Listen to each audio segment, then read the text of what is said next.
Hello.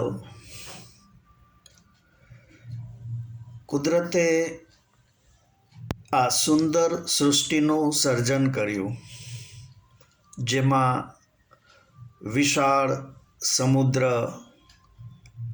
નદીઓ, પર્વતો, જંગલો વગેરે ઉત્પન્ન કરી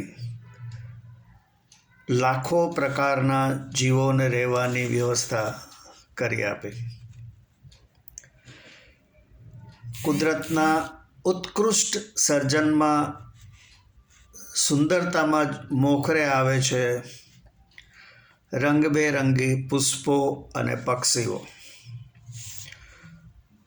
પરંતુ જીવનમાં ઘણી વખત સુંદરતા શ્રાપરૂપ પુરવાર થાય છે. સુંદર પક્ષીઓને પકડીને પાંજરામાં પૂરવામાં આવે છે અને કાગડા મુક્ત રીતે ઉડે છે. ગુલાબના પુષ્પની સુંદરતાને કારણે રોજ લાખોની સંખ્યામાં તેને ડાળીઓથી તોડીને મંદિરમાં ભગવાનને પ્રસન્ન કરવા માટે અથવા તો મૃતદેહો પર શ્રદ્ધાંજલિ આપવા અથવા કોઈ પણ ઉત્સવમાં ઉપયોગમાં લેવામાં આવે છે. આમ તેમને સુંદરતાને કારણે જીવનદાતા વૃક્ષથી અલગ થઈ જવું પડે છે. 4 દિવસ પછી વેલેન્ટાઇન ડે આવશે.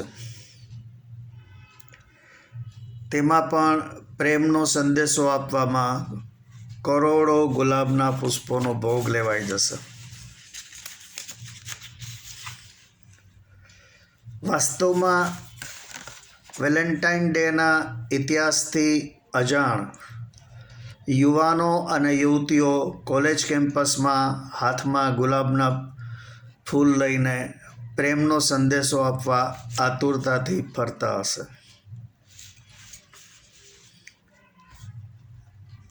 વેલેન્ટાઇન ડેનો ઇતિહાસ એવો છે કે રોમ ઉપર ક્લોડિયસ ગોથિક્સ નામનો એક શહેનશાહ રાજ્ય કરતો હતો. તે ખૂબ જ મહત્વાકાંક્ષી હતો. તેને પોતાના સામ્રાજ્યનો વિસ્તાર વધારે રાખવાની ખૂબ જ ઈચ્છા હતી, પરંતુ એ કાર્ય માટે યુદ્ધો કર્યે રાખવા પડતા અને યુદ્ધો કરવા માટે વધારે ને વધારે સૈનિકોની જરૂરત રહેતી હતી. હવે પરણેલા લોકો સૈન્યમાં જોડાતા ન હતા, તેથી તેણે લગ્ન પર જ પ્રતિબંધ લાદી દીધો. નો મેરેજ ઇન માય કિંગડમ. એવા સમયે Christian Saint Valentine secretly marriage કરાવી આપતા હતા. પરંતુ આ વાતની જાણ થતાં જ ક્લોડિયસે સેન્ટ વેલેન્ટાઇનનો શિરચ્છેદ કરી વધ કરી નાખ્યો. સર તન સે જુદા હો ગયા. તે દિવસને વેલેન્ટાઇનની શહીદીના દિવસને વેલેન્ટાઇન ડે તરીકે મનાવવામાં આવે છે. વાસ્તવમાં વેલેન્ટાઇન વીકની ઉજવણી 5મી ફેબ્રુઆરીથી થાય છે, જેમાં rose day, chocolate day, hug day, kiss day એવા બધા નામો અપાયા છે. જૂના સમયની આપણે જાણીએ છીએ કે 3 સુંદરીઓ હતી.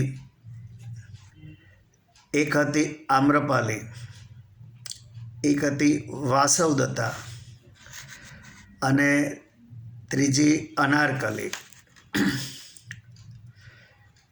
આ ત્રણેયને જીવનમાં તેમની સુંદરતાને કારણે જ ખૂબ ચઢાવ ઉતાર સહન કરવા પડ્યા અને અંત તો દુઃખમય જ આવ્યો. આમ તેમની સુંદરતા જ તેમની દુશ્મન બની.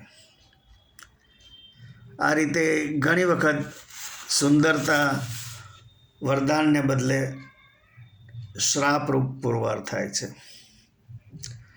આશા છે આપને મારી આ વાત ગમી હશે. તો મારા વિડીયોને લાઈક કરજો, શેર કરજો અને મારી ચેનલને સબસ્ક્રાઈબ કરજો. આભાર. આવજો.